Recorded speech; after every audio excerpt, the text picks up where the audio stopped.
नमस्कार। देश में लोकसभा चुनावों के बाद एक बार फिर एनडीए की सरकार बन चुकी है। इसमें मुख्य रूप से टीडीपी और जेडीयू भी सहयोगी दल के रूप में महत्वपूर्ण भूमिका में है। मंत्रिमंडल का भी बंटवारा हो चुका है और 18 जून से लोकसभा का पहला सत्र भी शुरू होना है। अब चर्चा यह है कि इस बार कौन होगा लोकसभा का अध्यक्ष। यह पद काफी महत्वपूर्ण माना जाता है, इसलिए इस पद पर टीडीपी और जेडीयू की भी निगाहें बनी हुई है। इस पद को क्यों पाना चाहते हैं सहयोगी दल, इस पर भी बात करेंगे।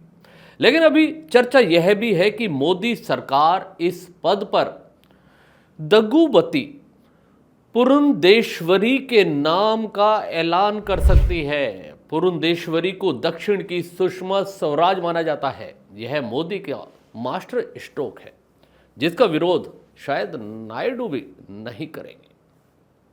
पहले आपको पुरंदेश्वरी के बारे में बताते हैं कि वह कौन है और नायडू क्यों इसका विरोध नहीं कर पाएंगे।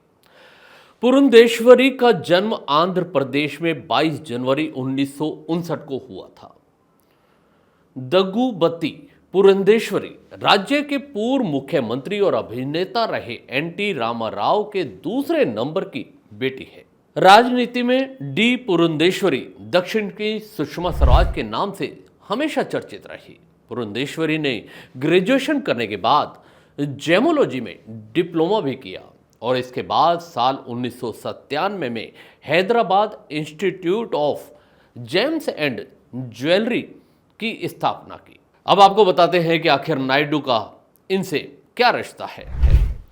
चंद्रबाबू नायडू की शादी टीडीपी के संस्थापक एनटी रामाराव की बेटी नारा भुवनेश्वरी से हुई थी। दग्गुबती पुरंदेश्वरी नायडू की पत्नी नारा भुवनेश्वरी की बहन है।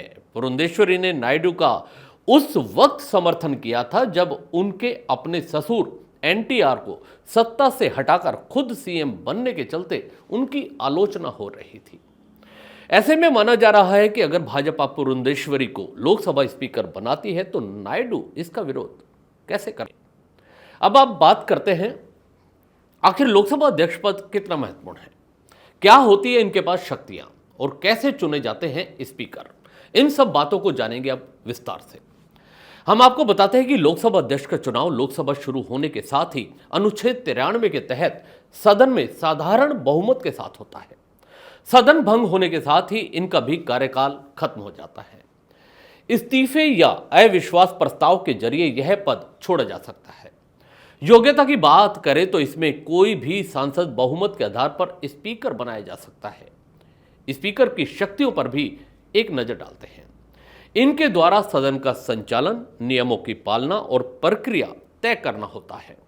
इसके अलावा विधेयक लाने जैसे सरकारी पीएम के परामर्श से कराने का सदन में लोकसभा सदस्य द्वारा पूछे जाने वाले प्रश्न या चर्चा की अनुमति स्पीकर देता है। स्पीकर ही तय करता है कि कौन सा प्रश्न पूछने योग्य है या नहीं।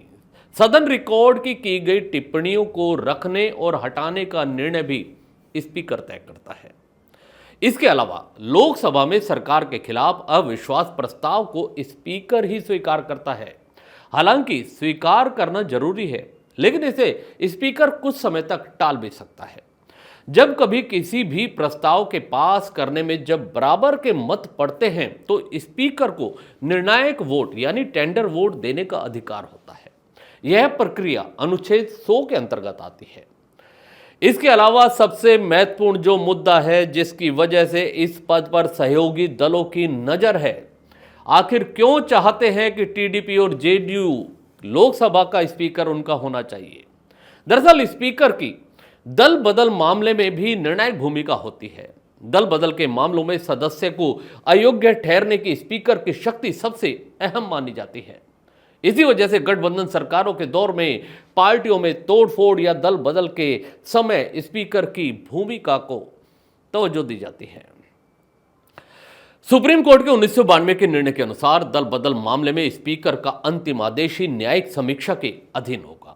स्पीकर अंतिम आदेश देने में जल्दी या देरी सरकार के भविष्य के लिए निर्णायक बन जाते हैं।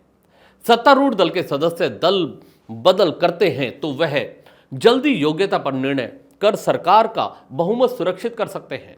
यदि वह अयोग्य घोषित करने का निर्णय टालते हैं तो अल्पमत के कारण सरकार गिर सकती है या दूसरे पक्ष के पास बहुमत हो सकता है। हालांकि 2020 में सुप्रीम कोर्ट ने फैसला दिया था कि स्पीकर की साधारण परिस्थितियों को छोड़कर 3 महीने में योग्यता याचिकाओं पर निर्णय करना होगा। बस यही कुछ कारण है कि हर सहयोगी दल सदन में अपनी पकड़ बनाए रखना चाहता है और विकट परिस्थितियों में लोकसभा स्पीकर का निर्णय उनके अनुकूल बना रहे। इस खबर में बस इतना ही। दीजिए इजाजत। नमस्कार। चैनल को भी सब्सक्राइब करना न भूलिएगा।